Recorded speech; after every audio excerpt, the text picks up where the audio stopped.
Ay, mo pakita. Whatever na dineclare, hindi mo nakuha, go pa rin. Umabot ako sa goal ko na gusto ko first time, gusto ko ganito. Maraming hindi ko nakuha, pero di ako nagpadala. Hindi na ako nagbilang. Sige lang. Ay, importante, kaya ko pa rin sigaw pangarap ko.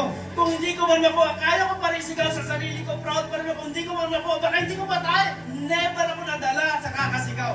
Never ako nadala sa kakadeclare. Pangarap ko yan eh.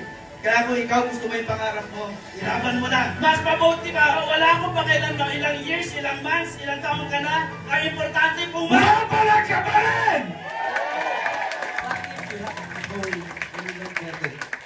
Ganun siya kasimple. Correct?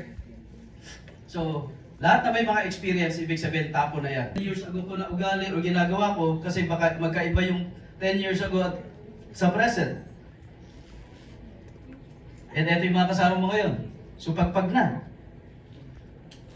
Pagpag sa past. Hindi na nag-exist.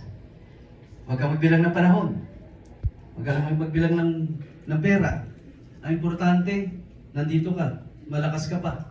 Kayo pang kumausap. Kayo matuloy pa rin isip mo. Lilinisin mo na yung utak mo. Itatapon mo yung past mo. Maganda naman siya.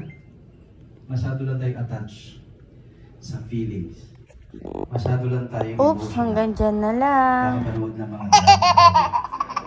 Grabe, salamat Mr. LPG. Nakakagising yung training mo. At sobrang humble. Guys, kilala nyo ba siya?